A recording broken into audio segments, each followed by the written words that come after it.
Welcome, everyone. See people dialing in. We have about a dozen folks in. Welcome, welcome. While you guys are here, I would love to see what your names are, what organizations you're dialing in from, where you're joining us from, what city, state, country. Please pop it in the chat. We'd love to hear from you.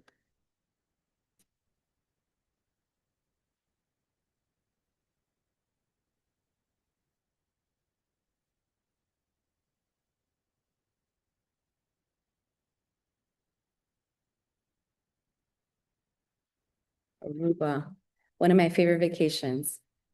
Keep them coming. We'll start in just about a minute and with the content, and we'll bring in our speakers in a little bit.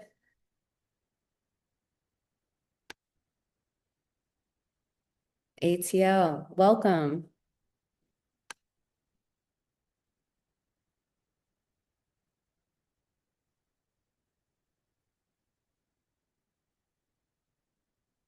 All right, well, it's about 12:02 my time. We're going to get started because there's a lot of content to cover. But good afternoon and welcome, everyone. Thank you for being here for Thriving in Uncertainty, the new leadership playbook. I'm Illianna Acosta, a KnowledgeWorks partner and the founder of Leadwell Ventures, where I help executive teams accelerate growth through strategic partnerships, sales strategy, and go-to-market execution. I've been fortunate to be a part of both small and large organizations, most recently having been at LinkedIn for over 7 years, building an almost $6 billion business. And it's wonderful to have you all with us from the States, from the Caribbean. And so wherever you are, good morning or good afternoon. Now, for today, here's what makes it different. This is not a webinar full of slides or formal presentations. This is a legit fireside conversation with, honest and a practical exchange between two of the most respected leadership voices in the Caribbean region on one of the defining questions of our time. How do we build organizations that don't just survive uncertainty, but actually thrive in it, especially now?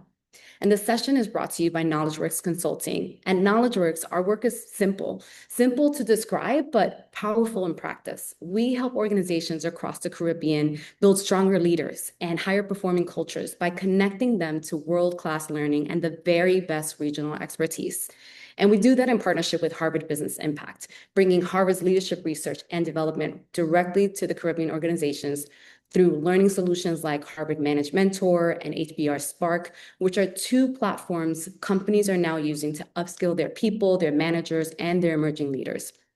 And we do it all alongside a growing community of partners and clients and subject matter experts who understand this region because they lead in it every single day. And you'll meet two of them today. And that's really at the heart of what we want to do today. It's about global research, it's with Caribbean insight, and it's the beginning of a leadership playbook built for our region. Now, last month, I had the privilege of attending the Harvard Business Impact Conference, where executives and thought leaders from around the world came together to explore the future of leadership, of AI, of organizational transformation, culture, and the changing world of work. That was a mouthful. And what really struck me was how consistent a few themes surfaced, no matter the region or the industry that they were in. One was that transformation is no longer an event you manage. It's a continuous condition you lead through. And culture, not strategy, is what decides whether change actually happens. We all know AI is changing the relationship between employers, employees, and leaders, not just the tech stack that exists in an organization, and that organizations are pulling ahead, right? At least some of them are pulling ahead, and those are the ones that are learning how to change faster in a world that's continuously changing. And those threads are exactly what we're going to explore today, and most importantly, what they mean for the Caribbean. I'll bring in a few of those insights that I learned while I was there last month as we steward the conversation, but I'll really look to turn to our two experts to tell us what it really looks like on the ground. And so without further ado, let me introduce the two leaders joining me for this conversation. And I promise you, you are in exceptional company. First, we have Joni-Gaye Crawley. Joni-Gaye is an award-winning HR consultant, executive advisor, corporate trainer, and the author of the influential HR. She works with organizations across the Caribbean to strengthen leadership, build high-performing workplace cultures, and help employers navigate the fast-evolving responsibilities around AI, employee trust, governance, and responsible people practices. I don't know what this woman doesn't do. So when it comes to the human side of transformation in our region, there are very few voices as trusted or as influential as hers. Joni-Gaye, welcome. Thank you so much. Happy to be here. I'm so glad you're here. And so joining now her is Mark Pike. Mark is a senior HR executive, a project management professional, and a leadership strategist with deep hands-on experience leading organizational transformation, talent strategy, executive leadership, and workforce development. He advises senior leaders on building agile organizations, preparing leaders for continuous change, and aligning talent strategy with long-term business success. If you want to understand how great leadership actually gets built and sustained through change, Mark is exactly the person you want in that conversation. Mark, welcome. Thank you so much. I appreciate it. And it's good to be here. Good to have you. I'm so glad you're both here and ready to share your expertise with the community today. And so let's get into it. I talked about transformation before. Transformation is no longer optional, right? And so leaders are no longer managing change, but they are leading continuous transformation. So let me get us started here. If you were writing the leadership charter for Caribbean organizations this year and next, what's the very first principle every leader should embrace? And I'll throw that question to both of you, so feel free to chime in. All right, I'll take that one first. I think the slogan that quickly comes to my mind is vision over position. In that, I believe that we have to break down silos between professions, between departments, and from organization to organization. We have to build community. And I believe vision over position speaks to the melting of structures that are necessary. But in those melting of structures, we need the conversation to happen between specialists, where persons are not siloed to their areas, but are having active conversation in how change can occur. A reset of the why, a reset of conversations together. I love that. I love that. Any thoughts on that, Joni-Gaye? Yes, I agree with Mark. And from a people perspective, the dignity of employees must be in that charter. We can't treat employees as costs to be eliminated. They're not Mm, just costs, they're people. So communicate early with them if there are changes to be made and allow them avenues to ask questions and to challenge decisions as well, respectfully. And also, adding one more, employees should receive training for whatever redefined work there is. And if after receiving the training they decide that this is not for me, then fine, but provide everything, respect their dignity. I love that. I love the people piece because I do think that when you bring people on the journey with you, there is a certain trust and connection that is built between an employee and an employer. And so having more, discipline around transparency and open dialogue, I think also opens it up and makes an employee feel as part of the company, not just an employee, right? And so Mark, I'll throw it to you. What are some of the leadership capabilities that will separate thriving organizations from struggling ones? Well, I believe a thriving organization, before you even move into a thriving situation, people are contending with survival. And I believe that the baseline of having leadership that is supportive of team members needs to be able to be there for them, because people are confronting survival right now in many areas. And I think many on the call will identify with that. So leadership that is there with the team members in a connected way, rebuilding that trust. And so what I would say is the courage of conversation. I think that's a key capability. I think we talk a lot about technical aptitude. We talk a lot about professional engagement and excellence, but a basic that needs to be at hand in our capability is that of courage of conversation, the difficult conversations offline, off screen, that matter most to the team members, that are the actual persons that are engaging the customers that bring value to the organization. I love this idea of courage of conversation. I also think that having challenging conversations within teams creates more intimacy, intimacy in the way of building more connection between people, people to people. And I think now in the age of AI, I think that connection is really important to keep in mind. And so, Joni-Gaye, what responsibilities have become more important because of AI? Well, one is data protection. Mm, That's the main one because in the age of AI, employees are wondering, okay, will my data be uploaded to the cloud and it's out there unregulated? So that's one thing. Leaders must protect personal information and limit the number of people who have access to sensitive information. That's one thing that I'd put out there. Data protection is important. Totally. I think that there's this misconception that once you put information, it's accessed by everyone, but we do have to be very careful on how that's managed. And it varies from company to company in terms of the restrictions that are allowed. But I do think that it's really important that we take note of that. But I think having those challenging conversations, having transparency, all in the effort of how do you manage transformation in a time when things are evolving so quickly, right? And the reality is you have to lead transformation continuously, not occasionally. So when things do come up, it's more of like, hey, this is part of our ethos. This is how we're going to move. And so I want to shift a little bit into culture. Strategy can change overnight. Culture changes one conversation, one behavior, and one decision at a time. And Joni-Gaye, I want to start with you here. You recently sat with employers in Jamaica about workforce transformation. So you're hearing this firsthand, and I know this because we had conversations before.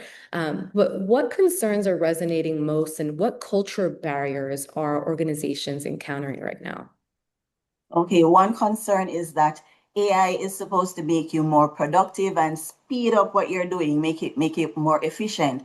So when you complete tasks in 2 hours that used to take you 8 hours, what do you do with your spare time? Mm. Right? So that was a concern. The other one was that when leaders use artificial intelligence to make decisions that are not favorable to staff, HR doesn't feel empowered enough to stand up to leaders and say, no, you cannot do it this way just because AI told you so. We need to follow the process.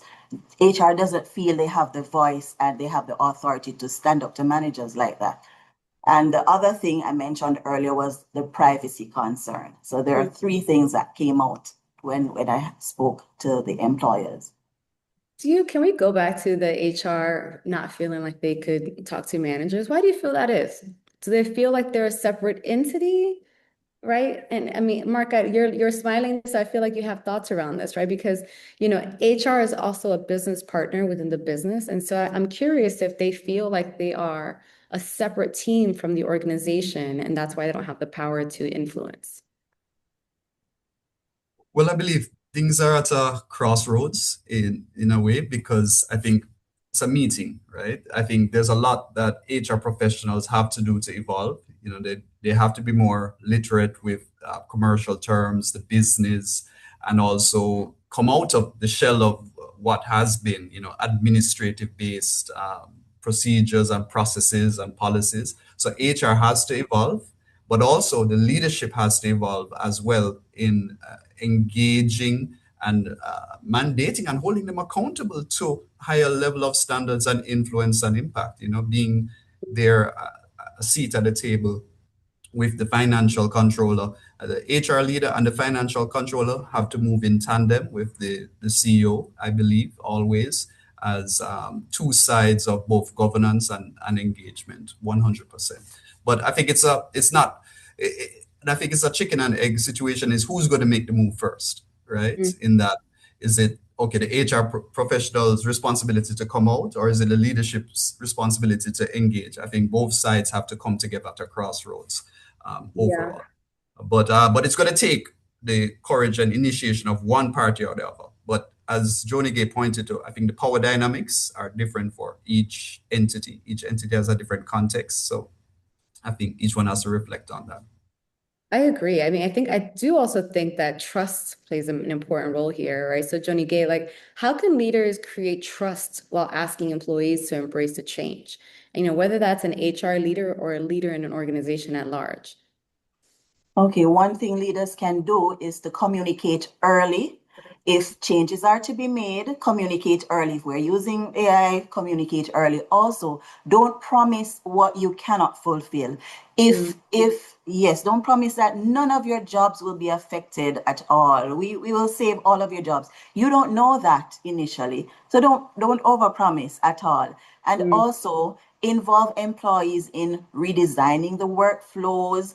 Let them own the process from the beginning, along with communicating early, get them involved because they're the ones who are doing the actual work and can see where whatever you're suggesting really will not work on the ground.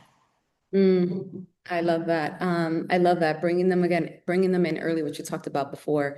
Mark, how do executives recognize when culture is accelerating transformation or quietly resisting it? Well, always, I think both factors or both streams come into play in that, you have the resistance and you have the acceleration, and two forces are there. Uh, Hmm. what I believe is, I think a very practical thing is that you have to trust the leaders that report to you, the managers of the team members. However, you have to validate what they say. You have to go beyond the spreadsheet, come off the screen, and validate what they say on the ground, engaging with team members that are on the front lines, with customers, and those that are actually touching the value that is there for the business. And the insights that you can get will create a more holistic perspective of any particular issue at hand. And I want to just use that opportunity that to follow on what Joni-Gaye mentioned, in that a plan is there for change always, for the company growth or whatever, right? And I think many times leaders, we tend to attach to the plan Hmm. personally, right? And when they attach to a plan personally in their design, and it happens to all of us, when we design something, we become personally attached to it, and we wrap our identity around the plan. And then when it is time to initiate, team members that challenge the plan, leaders begin to be defensive because they feel like it is attacking them because they were so engaged with the plan. Hmm. What leaders have to do is that put plans in pencil, Hmm. have a healthy detachment from the plan so that any challenge to the plan is not viewed as this person is negative or a negative force or is not compliant, and so on, where you have a healthy detachment so that you can welcome productive, objective views and put it into the pot, and the mix for the change that needs to occur. So that's how acceleration happens, action learning. How can we do this better? And admitting when you're wrong, admitting when the plan is can't work, but quickly shifting it up. I could say a lot here. Which direction do I want to go? I think there also is a piece of self-awareness Yes. thing, right? And knowing when you're wrong or when you need to pivot and recognizing how soon you need to pivot and how long to drag something out, right? And what is the cost of not pivoting sooner rather than later? And so that I think those are some of the challenges that a lot of organizations and some leaders are also facing and employees are facing with their leaders. And so when it comes to leadership, what do you feel are some of the behaviors that matter the most to be able to accelerate faster? I believe it's listening. I think listening, the active listening, being very perceptive.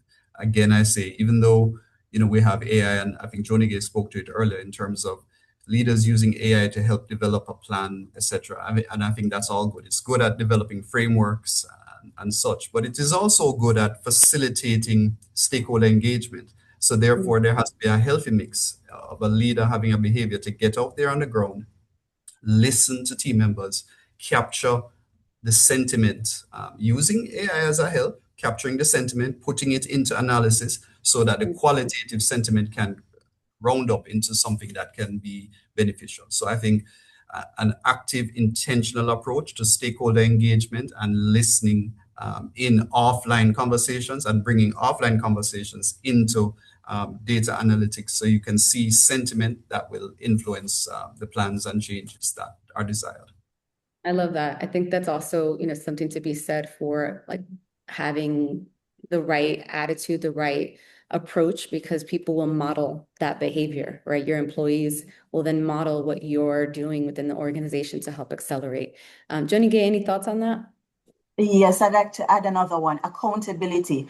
When leaders make a decision and go in a certain path and it doesn't work out for the organization, admit that you are wrong and pivot, do something else, right? But don't just stay with the bad decision because you want to save face, you want to protect your ego. Admit you're wrong, be accountable.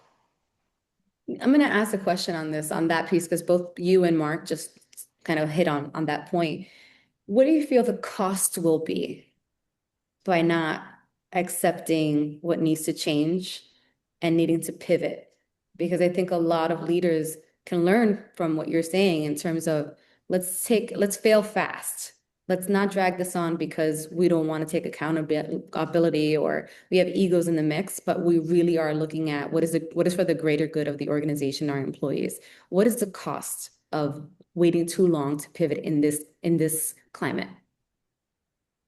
Apart from the financial cost, then there is also the staff morale cost, because they're looking at the business and seeing it going in the wrong direction or stagnating, and they know that something should be done, but staff doesn't have the power to do it. Management does. So there is this feeling of hopelessness, and that will impact morale, satisfaction, and that's the human side of the cost.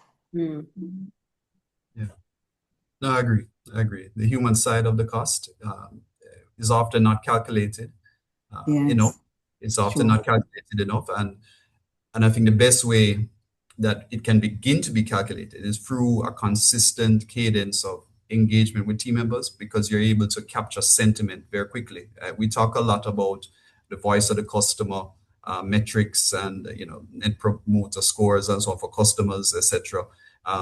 Customers are engaged and we have sentiment that comes in, but there is a team member sentiment that has to consistently be monitored as much as possible. And I don't think enough of us are doing a great job at capturing that in a live format, because we need to see it as leading indicators as opposed to a lagging indicator, in the sense that, okay, this is what is happening live now, not when a annual report has been completed and everything is done by then. We have to have conversations with live data as much as possible. Yeah, agreed. One of the common things that I keep hearing, we touched on it earlier, is around AI. And one of the strongest conversations at Harvard last month wasn't actually about AI technology, but it was about how AI changes the relationship between employers, employees, and leaders, which I mentioned earlier. They talked about human in the loop design, interpreting and validating AI outputs, building guardrails, Joni-Gaye, you touched on that, and protecting the dignity and fairness through reskilling their employees. Two of the terms that came up around leadership was around ethics and stewardship. Those two were named as leadership non-negotiables. So let's talk about the contract itself, not the tools, but the trust behind AI. So Joni-Gaye, because I know you're very passionate about this topic. Starting with you on the people and governance side, you touched on this before around the data privacy and governance. I want to double click on it and go a little deeper on what that means. Like, what should leaders know about employee trust, data privacy, and governance beyond the surface level? Okay, so governance is the umbrella term that protects privacy, and it also earns employee trust. One example, employees need to know what data is collected on them. So we're talking about HR now on your employee file, right? What data the company is collecting, why it is needed, who can access it.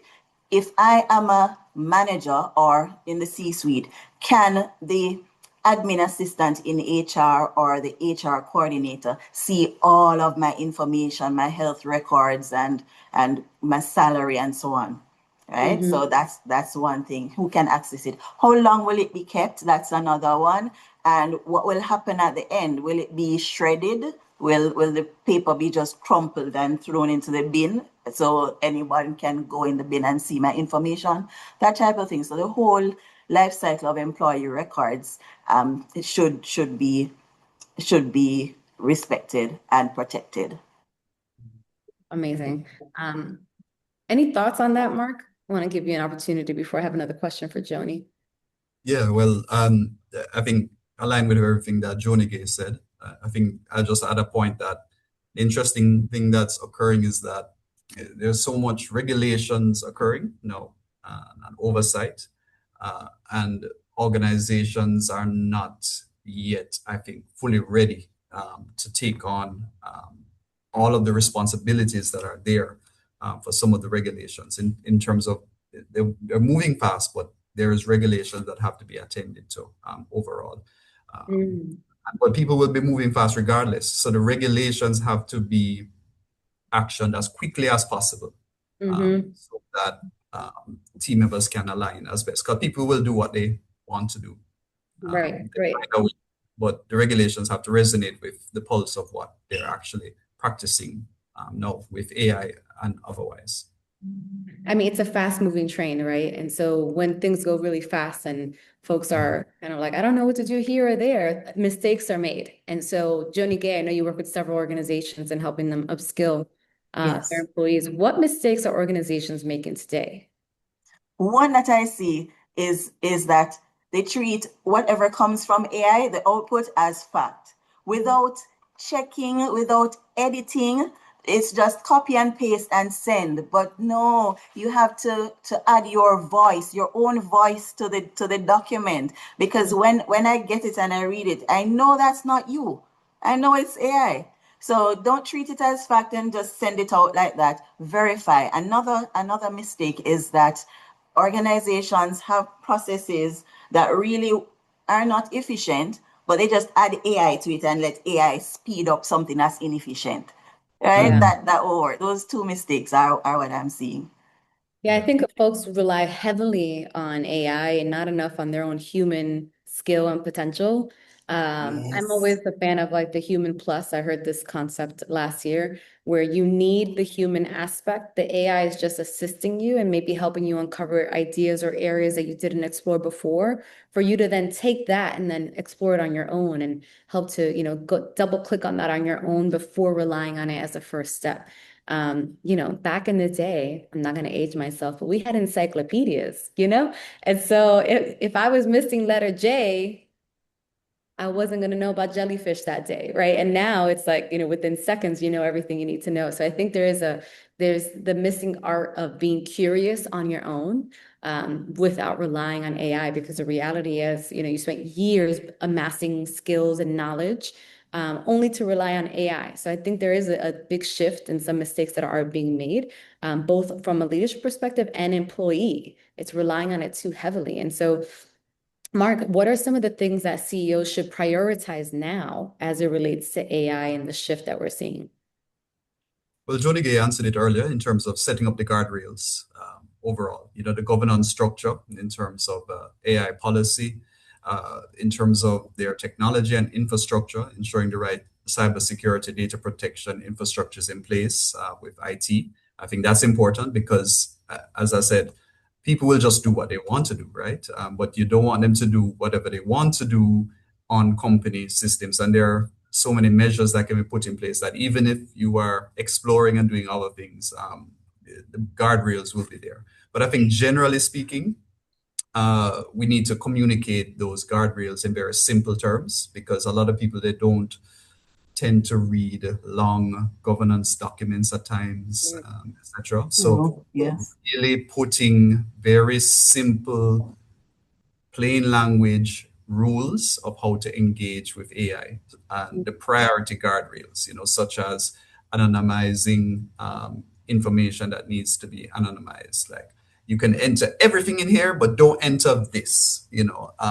Some simple guardrails in that way. But also, and it relates to my earlier points about engagement, knowing what people are using it for, because Hmm. people are trying to get their jobs done more efficiently. People are trying to have more relaxed days, as in more freedom of mind, getting out of the monotony and everything. So see what people are doing and engage them to see how the company can make it better, because companies need to invest maybe in some licenses to help them. I don't think in Jamaica or the Caribbean we're looking at that enough in terms of what technology tools in AI that we can actually help employees with in order for them to have an enhanced work productivity overall. Do you have practical advice on how organizations should prepare their managers with that? Well, they have to engage them, as I mentioned before. I think they have to inquire in an engagement on what are the use cases currently and how can each process, core process that they're engaging in, how can AI help that, and have an organizational approach to it. But starting with small wins in terms of, okay, we can take this small thing and do an exploratory project around just that small process and see it work, and use that as a continuous learning opportunity using that small case. But start with one case. Start with one case of, we're taking this process, we're using AI to make it work this way. This is how we learn around it. And then you can create the varying, and that's why you can put in the various tips and governance points, etc. Because as somebody is exploring in a pilot project, they'll be able to do that. So find one process, explore around it, and learn together around that one process, and then build out from there. Amazing. I want to pivot into a different area because I feel like we can double click on what you just said, Mark, in how we get for these best practices to actually be used by employees. You know, the reality is organizations cannot predict every disruption, but they can build the capability to learn, adapt, and respond faster, right? And so again, bringing in the Harvard content, you know, we talk about learning in the flow of work, having consistency around weekly learning cadence, measuring behavior change, right? So they're learning something. What does that mean for the business? You know, what is the business impact of that consistent flow of learning while they work? And figuring out how we can scale that approach, not just to a small group, but company-wide, right? Because I think especially the larger the organization, the slower the adoption. So how are we getting people to shift the way that they work, right?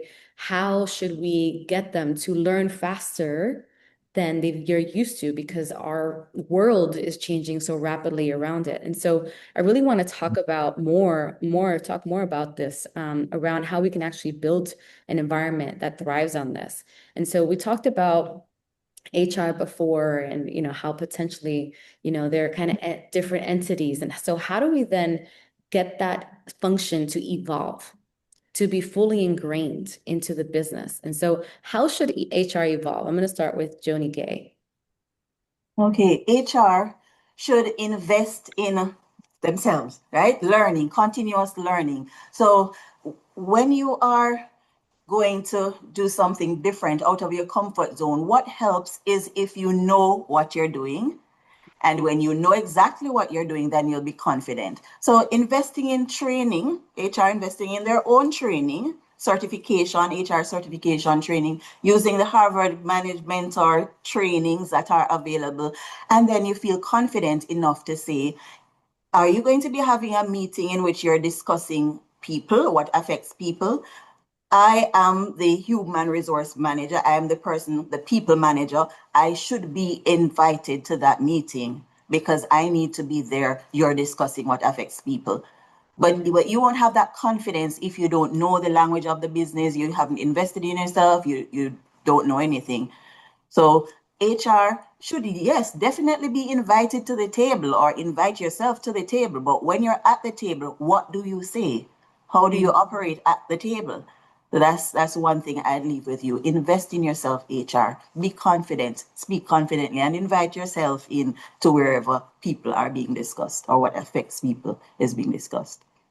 You know, knowledge is power, right? It helps build that confidence. And we talked about earlier how their HR may feel like a different business entity, and that's why it's not fully ingrained and they don't feel empowered to influence certain behaviors that are happening across the organization. So I love that point. It's equipping yourself with the skills that you need to then enhance your knowledge and therefore enhance your confidence to be at the table or bring things to the table with confidence. Mark, any thoughts on that? Because I know that's like your core function. Well, I would summarize it in this way. We have to be a curator of conversation.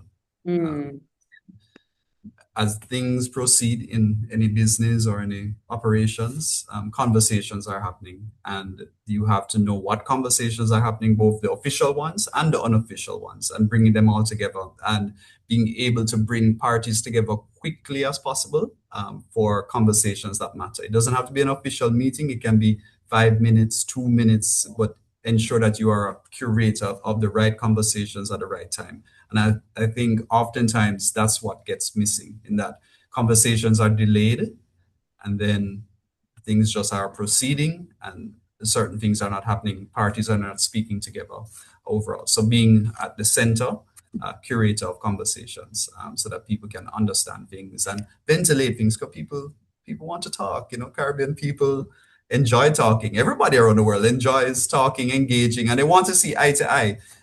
Too many things get lost in email threads, and too many things get lost in on the screen, right? I think we need to reconnect, and I think that should be a manifesto for all. But if you, the kid you mentioned about how can you initiate action learning and everything.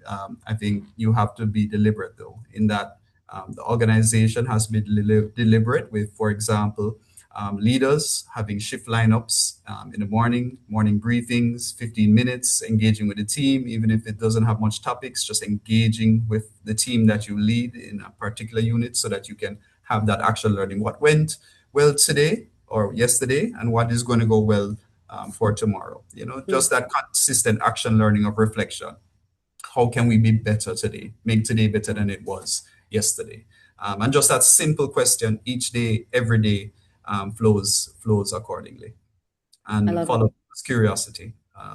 You have to decentralize learning a little bit in that sometimes we want to set up the structure. You must go to this training or you must go to that training. But I think we have to allow for people's natural curiosity to blossom, respond to it, and have a budget to allow people to initiate their own training based on the curiosity that is valid to their work. I think there's also, and I love curiosity is a superpower. Mhm. And again, I think with AI, people are losing their natural ability to be super curious. And so, like, remembering that that is a superpower, I think it's like so key. I think also, too, is when you're working with employees and you're leading teams, is to help them understand why. Why Mhm. should you take that learning course? Why should you take that module? Why should you do it together with your team at the same time? What does this mean for your career? What does it mean for your role within the organization? What does it mean for your results and the impact that it can have? Right. Because I think a Mhm. lot of folks may not see the real value. You know, I've worked in very large organizations and small ones. And when we had another learning course to take, I'm like, holy cow, where am I going to find the time? But the reality is, if we Yeah. take long enough to take a pause and say, this is an investment, what is an investment, right? You tend to see an ROI as a result. And so, Mhm. how we then help to convey the importance of the why is just as important as the what, right? And Mhm. how we do that is important. I think, Joni-Gaye, you mentioned around Harvard Managed Mentor and HBR Spark, like they're just easy tools, right? That are just informative, backed by a really good brand. And so, it tends to be a little bit more easier and digestible for employees to take on. And that's at least what we've seen. And so I think it is important to not only say, hey, here, take this course, go do these modules, another thing on my list to do, but more so help them understand the importance of what this really means to drive impact, but more so what it means for them and their development. Like what a gift. If you had a company say, hey, like we want to invest in you, go take these learning modules because this is what it can translate to from a business opportunity. Like that's a gift, right? And so I want to shift gears and talk about specifically the Caribbean Leadership Playbook. While leadership principles may be global, leadership solutions must be local. And so when I think about bringing this back home and to your regions and across the Caribbean, I want to make sure that folks take away some of the things that they can apply directly in their region. What global trends matter most for Caribbean organizations? And both, Mark, you and Joni have global exposure. And I'm just so curious on what you feel from a global lens can be translated and actioned within the Caribbean region. I'll start with Mark since I'm looking at you. Well, I think globally, um, you know, the knowledge is out there and available. I believe, you mentioned AI earlier. People can access a whole realm of best practices that work in the United States, in the UK, and otherwise. Be it AI governance models, be it leadership approaches, and everything. It's out there. But I think context will always be directed by the level of conversation. Again, I use that word so often, the level of conversation that you can have with your intimate team. I believe that in many ways, in the Caribbean and maybe even globally, we are losing the intimacy with our customers, and we're losing our intimacy with the teams that serve those customers because we have overcomplicated our structures within the organization. And when you overcomplicate a structure, you are creating barriers and silos that disrupt that moment of truth from team to customer overall. So I I started with that thing about vision over position. There's so much knowledge out there globally, but we have to put it into context because the proper fruit of knowledge is action. And we can only act if we know who we are serving. And that is the ultimate why. Because to know any why, you have to know the who. And the who is the teams that serve our customers and knowing what their concerns and requirements are so that we can enable that. So we have to be in that conversation in the Caribbean. And I think we have to approach it again. I think sometimes in the Caribbean, we see models and platforms and a lot of theory that comes from various spaces, and we enjoy putting on the jacket of theory, and it's things that sound good, buzzwords and all of that, and it's not going to mean anything. I mean, Mhm. it look good in a forum, in a fireside chat, in a business conference, and we all come together. But what is it going to mean? It's not going to mean anything unless it is going to translate into the daily lives of the people that are serving customers daily and Yeah, decomplicating things. So putting things in plain language to our team through engagement rituals, that's how I think we need to focus in the Caribbean. There's a lot of knowledge out there, but we need to make it contextual to our people. you're clearly passionate about it. I love looking at the what, the how, the who. The who is just as important. Yeah. Joni-Gaye, thoughts on that?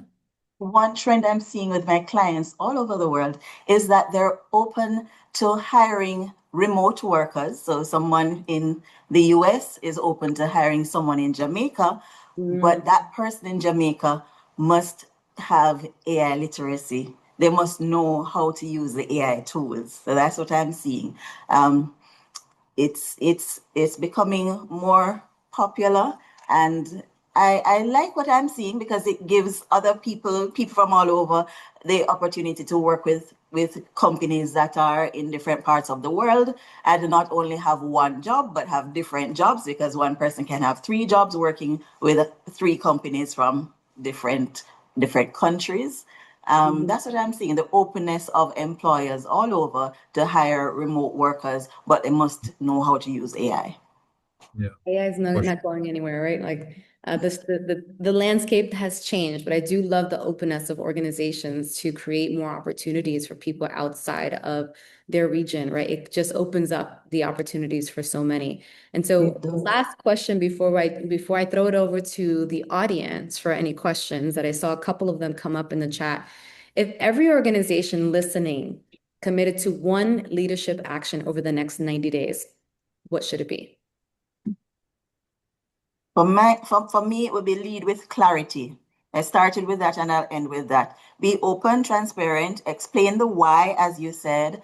Um, be open with your team and be willing to accept feedback, because not everything you propose will work. You need to hear that it's not working and just change at a moment's notice.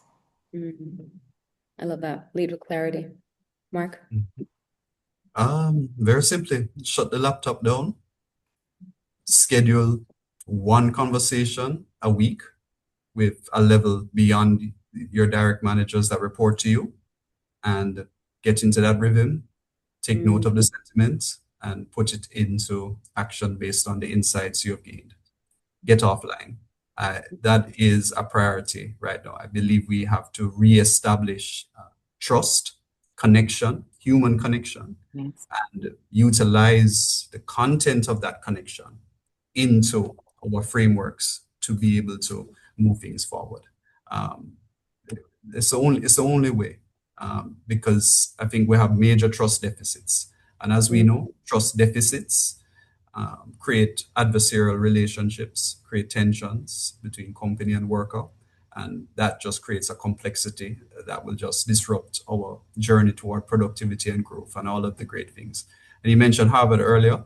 A great tool is that Harvard gives frameworks. You have to be the human in the middle to engage with the framework with the team members so that the knowledge can actually be applied in the environment. So Harvard has been a great tool. I've utilized it a lot, but it's an example of you have to use the knowledge but connect it to the actual reality. But it's getting off the screen after. Don't want anyone to get off the screen yet, No, but no, no, no, no. Don't shut the laptop. Don't shut the laptop. No. Shut the get laptop offline. in 15 minutes and have the difficult conversation that has been pending for a long time. And There you that's go. it. Good advice. Good. Good. I want to just make sure we clarify. We stay online for another 15, go offline after. Amazing. What I hear is really around building globally informed leaders who lead with Caribbean confidence. Be curious, go offline after this webinar, have more face-to-face connection. I think in the age of AI, that's what we're missing, even outside of work, right? People are looking for social communities to connect, but also find ways to upskill and get even stronger and better and more knowledgeable so that they can be their best selves in every environment. And so I want to turn this over to the other stars of the show, the audience. This is your moment. And so I saw a few questions come up in the chat as we went along. I'm going to start from last to first. Kadeem Gray came on and asked, what strategies would you recommend to help convince CEOs who are not pro AI to buy into the idea using AI to support and make work functions more efficient? Joni-Gaye, I feel like this Yes, is on your. right. You can research and find out some cases, fact check them though, and say this company did not use AI, or you can use the IKEA case then and say IKEA implemented this AI system, did not lose any workers at all. The workers were retrained to do something else, and everyone is happy now, right? So find some cases worldwide to show your CEOs to say, look, companies are doing it and they are reaping results. So let's try. Love that. Get the data, right? Data is Get the clean. data. Yes, Bring the insights. You can't, the black and white never lies, right? that's right. And if they're afraid to jump into deep waters with it, just design and test project, a small project of a small use case that they value, and make them use it, and then you build from there. That's I love right. that. Test and learn, right? Let's do something small. Let's test it out for a period. Let's see what the impact and the results are. Now you have the black and white of your own case study with your own company, your own example. Love that. Really practical. Ask him what his core frustration is and find an AI solution for that. Make him use that and then build from there. Kadeem, I hope that was helpful. If you need additional info, please feel free to put it in the chat. Wanda Brown said earlier, Joni-Gaye talked about individual employees doing their jobs more efficiently because of AI. Work that used to take days now takes hours. Companies are not necessarily seeing the impact of employee productivity gains on the business bottom lines. Why do you think that's occurring? Okay, so I alluded to it earlier by saying, yes, it used to take days, it's now taking hours, or you finished your work, and then what are you doing? That's it. You're just looking into space. You're on social media.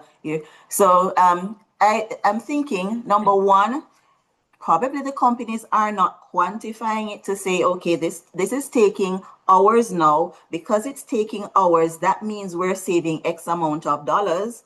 Or yes, you're finishing the task, but that's it, you're finished, and what else is there? It's not that the extra time is being used to do additional things that would generate revenue for the company.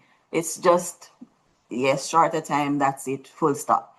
So I'm thinking, number one, you're not really doing a study to find out exactly what the situation is on the bottom line, what the effect is. And the other thing is, you could use the extra time to create value, to do something else so the company can see that, boy, no, we're earning extra from this free time.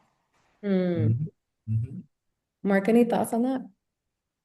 Well, I believe, again, I go back to the whole thing about intimacy, supervisory level manager intimacy. You should be able to see it very quickly and respond as intimately as possible in a conversation around. If you see that a person is generating more productivity, be curious, ask a question. Okay, I notice you're getting this done a lot quicker. All right. Oh, okay. We have this other possibility. Again, it goes into the intimacy of conversation in the moment, live, direct, immediate action to it, Mm, not waiting on a corporate policy to redefine it. But I think the corporate policy is going to be important because holistically, companies, from a policy standpoint, or even governments, have to be very now clear in policy as to who owns the gains of the free time overall. Who is going to be the core beneficiary of that? Will it be, and it's a big picture conversation in terms of, yeah. is it going to be the team member? As in, are we going to allow them to have less working hours, but then and we're still getting our productivity? Or is it going to be the company that, no, we still want you to work 9 hours, but give us more? I Mm, believe that I think we have to have a company. This is where it's a company policy, but a country conversation in that when the gains of the productivity occur, who is going to own it? Will we try as a country and as companies to rebalance things a bit to allow people to have more free time, time to pursue hobbies and interests, which ironically is in the interest of the company because, mhm. as we know, a refreshed employee that can stay focused at work, healthy, and have other interests actually fuels creative flow for their actual core work that pays them. So how are we going to rebalance it? Is it just trying to squeeze much more out of it, or are we going to find the opportunity to rebalance people's lives a little bit so that they can give more holistically to the work that they do? Yeah, and Wanda just put in the chat. It's a great point. Who owns the gains is critical. That is a real tension to be solved. And I totally agree with that. It goes back to the who, which I think that was a really big point that you made earlier as well. We answered Craig's question earlier, but just wanted to bring that up to light. How does HR find their voices? Does it start with HR or leadership? I know we talked about HR finding the time to upskill themselves, bring the Yes. confidence into the boardroom, into the executive leadership conversation. Any additional points on that? If Put up a not, placard, put up a placard and say we want justice. No, um, no.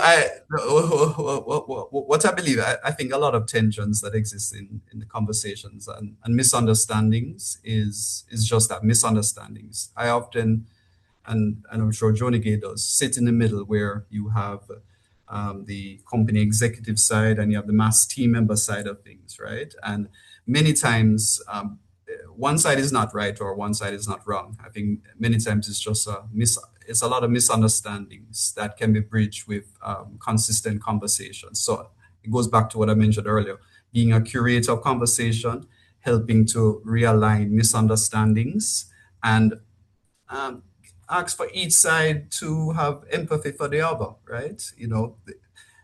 Team members need to recognize that managers and leaders are under pressure, and business leaders are under pressure in with inflation as much as team members are too.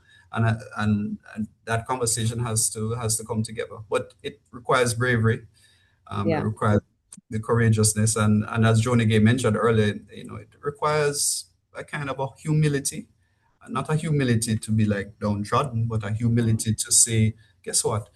I haven't quite figured it out. How can we work it Yes. together and have, I was wrong about this. Boy, we tried this and it go wrong. And, yeah, let's make it happen. Let's make it. Admit and move on. Yeah, yeah. But it's consistency of conversation. But if you don't have that pattern and warming up of conversation consistently, then it is going to be difficult to have any difficult conversation because you haven't warmed up. Just like a muscle. If you haven't warmed up your muscles, you Yeah. won't be able to activate it. And in the same way, if you haven't warmed up with trust and conversation with the people that matter, when the time comes for a difficult conversation, it's not going to be easy. It's going to be like a cold call. Yeah. Warm up, engage, build social capital, build relationships, and then you can build change. I think that also leads into this last question that we have here is like, what's the strategy to work a policy down to a procedure or process? Right? The Okay. good strategy is like, how do you warm things up before like going in? Well, I have some points that I'll just mention quickly. Quickly. Strategy. Okay, clarify the intent of the policy, or why do you want this policy? What should the policy look like? Identify the requirements, map the process in the policy, the whole process, what triggers the process, who initiates it, what activities must occur, define roles and responsibilities, develop the procedure now, building controls, and coming down to the end now, create supporting tools, test the procedure, monitor, and improve. So from the policy that you write, then what's the procedure, map it out, how to go about this, putting this policy into place. And then the process now could be even more detailed so that when someone who is new to the organization picks up that document, that person must be able to understand it and follow through, straight through, follow the process and do it without instructions, because it should be so clear. I love that. Break it down. Any last words on that, Mark?